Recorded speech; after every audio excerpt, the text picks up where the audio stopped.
We're in Temidin UMusafin. We're discussing priorities. This is something also that most people have no practical experience.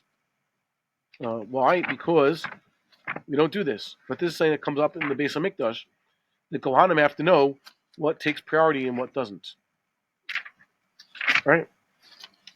Okay, so we're in the ninth parak. The Rambam talked about which korbanos are take precedence over what. This is the sixth halacha. Chatav chodemet le'olah. The chatas stam goes before the burnt offering. That's the sin offering. Afil chatadov kodemet le'olaf behima. This is something that we have to keep in mind for a little bit later. The sin offering that's made of a bird, just a little bird, that takes precedence over the burnt offering made out of a whole behema, a whole sheep or a whole bull even. Shnamar in asher lechatat rishona. Chatas goes first, and we said this is a rule for all chatos that they always go before the burnt offering that come with them. Lola abba ima. But maybe if there's stam a burnt offering that's there in the temple, maybe the burnt offering comes first. So we said this last week when a person has to bring both. There are a lot of situations where a person has to bring an olah and a chatos together. So it's proper that when designating the animals, he first designates the chatos first and then the olah. Okay, even the designation process. Unless he can't, by the way. If the chatas has to be one type of animal and the olah has to be another type of animal, and right now he has the animals that make the olah, so he does that. All these laws are regarding all things being equal. Here says here. This is, I think we discussed this last week. There's a little bit controversy here of what is the source in the psukim, and maybe it should be applied in other cases as well. Let's look inside over here. Who's a Baal Kriya? Anybody a Baal Kriya? You remember where this is? The Korbanon Chag Eino came. When regarding the Musaf of the Chag, which by the way, normally when the Rambam says the Chag, what is the Chag? Sukkos. Maybe the Rambam's talking about a lot of the other regalim. Okay? Maybe he's referring to Pesach and Shavuos also. I will explain why there might be a Havamina that this is Chag. Korbanon Chag means of a holiday, generally speaking. Ela krivina al seder hakatuv b'Torah. They're offered in the order that the Torah describes. What's the Torah describe of the Musafim? It's always burnt offering of bulls, burnt offering of lambs, burnt offering of rams, then lambs, and then a he-goat of a sin offering. Every single moed, it first says a bunch of olahs and then one chatas. The Havamina is, I just said chatas goes before the olahs. Lo, korbanos chag, especially on Sukkot, all the burnt offerings come first, then the chatos, because that's what the pasuk says.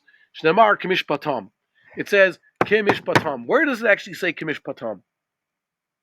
They say that this is Bamidbar kaf tet lamid, lamid gimel, but it's also kaf tet vav. What is that referring to? Look over here. What? No, look over here. How many musafim say kimish patam?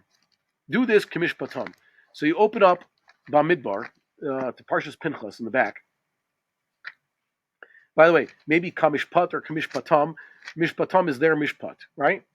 Where is it referred to kamish patam? That's only on the seventh day of Sukkot. All the other days of Chol Moed it says kamishpat. Remember, all the 6 days of Chol Moed have a very similar Torah reading, right? Sounds almost the same. The only difference is the number of bulls is reduced by one. And then there's nisko or nisacheha, niska, right?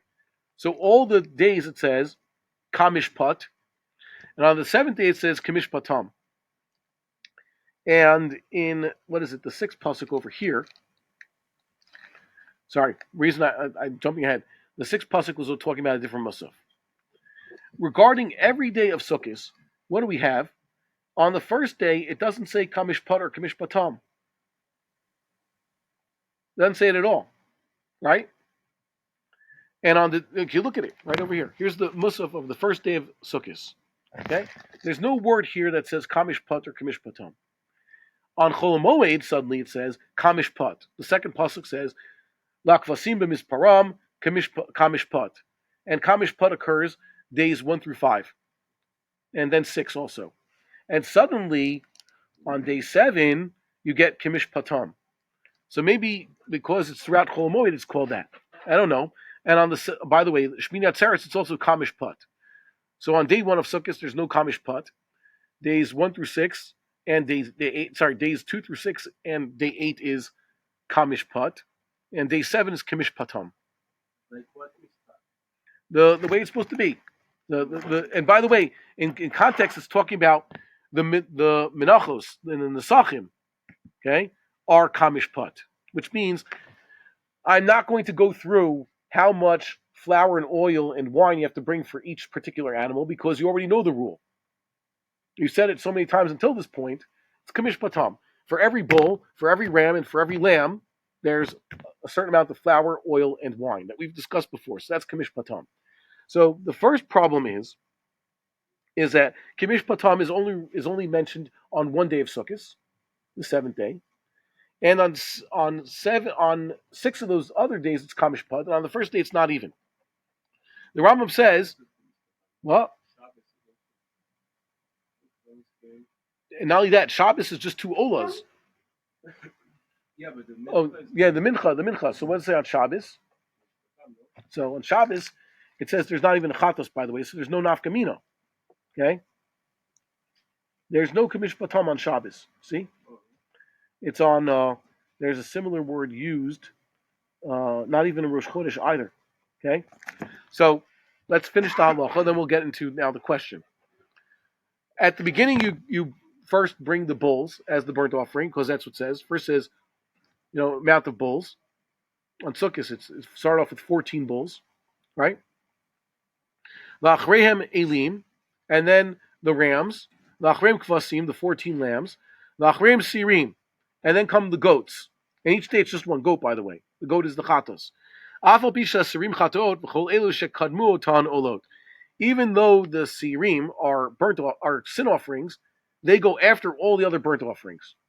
We normally set a rule, Kohen has a bunch of olas and chatas to bring, so chatas goes first.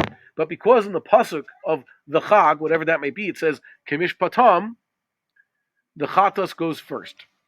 So you can ask over here. Makbili actually has what to say about this. There are those who said if the Rambam's talking about Sukkos, it doesn't even say kemish patam regarding every day of Sukkos. It only says that regarding certain days of Sukkos. Most days it says kamish pat, and the only time it says kamish patam actually is just one of those days. So if that kamish patam teaches us that all the days of Sukkot, the korbanos, the order is the burnt offerings and then the sin offering. With regards to Rosh Hashanah, go back a page to the 6th pasuk of the chapter. It says on the 1st of Tishrei there's a Mikra Kodesh, right? And it says also regarding the Menachos that the Menachos are exactly this way, kimish patam. Just like it says on the 7th day of Shavuos, on Sukkot. Which means that whatever the rule here is, at least according, Koren is the one who added, look at the 6th pasuk. I don't know what you have. Was Makbili? Does Makbili cite how many psukim?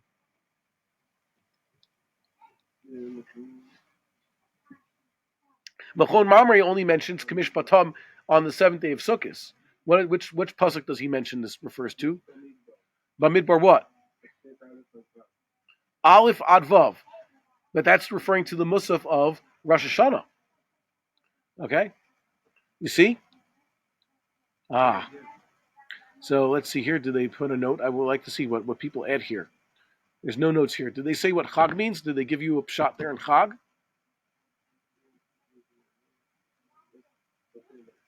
Nothing? Okay, so I'll give it to you outside. If you want to argue that the Rambam's talking about specifically Sukkot, that would make sense. But the problem is the same idea, Kamish Batam, is regarding Rosh Hashanah and is not regarding every single day of Sukkot. Okay? So I would think that I extend this rule also to Rosh Hashanah. And maybe also to all the other Moadim, which have very similar Musafin.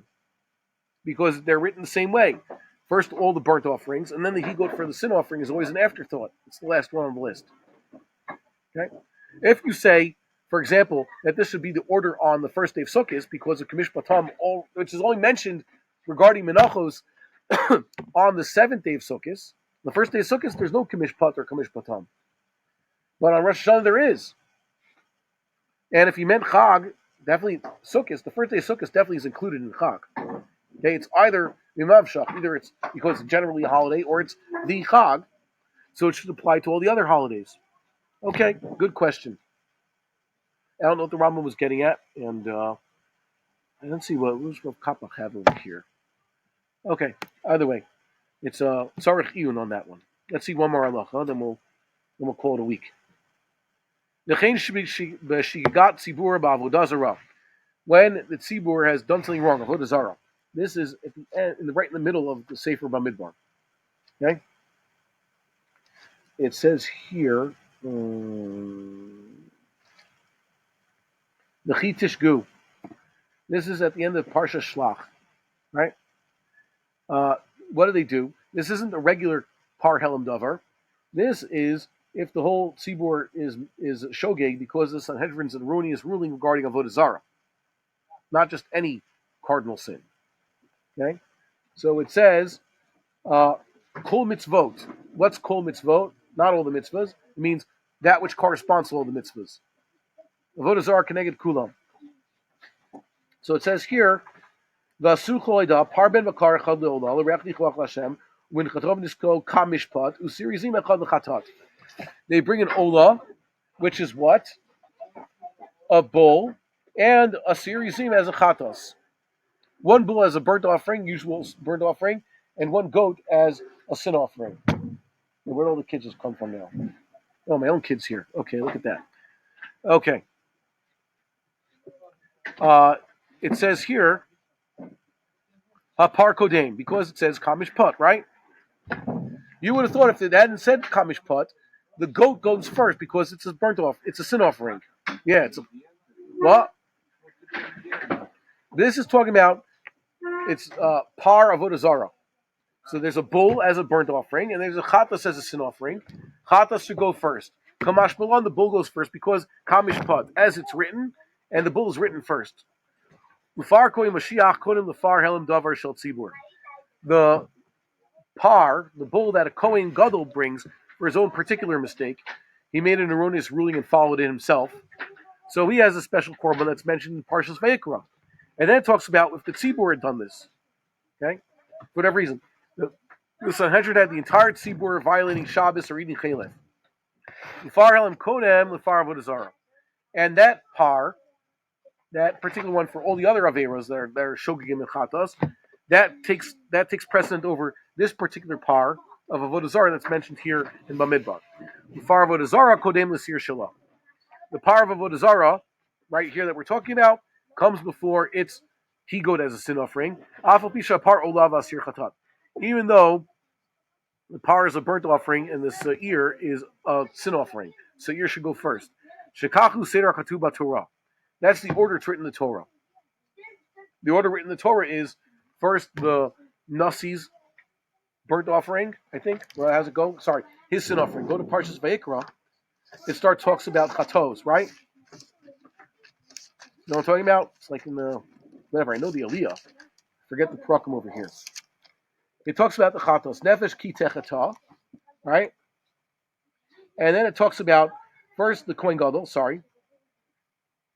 First it talks about the Kohen Gadol. Then it talks about the Sibor. Then it talks about the Nasi. Generally speaking, the Nasi means the king. But then the Rambam says, Lav Dafka. Anybody else who has title Nasi, and there is no king, he's like the king. Right? And then the individual. So that's the order. If you have each one of these parties has to bring these type of korbanos, they're brought in the order that it appears in the Torah. Okay, there you go. That's what Kamish Pat teaches us. Like I said, we wait for a Sanhedrin to rule on these matters.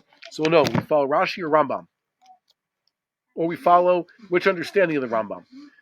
Wait to see. So we'll close with the prayer that we live to see the destruction of our enemies and a true peace and the reinstitution of the temple service speedily in our days. Be well. Shabbat shalom v'nitzachon.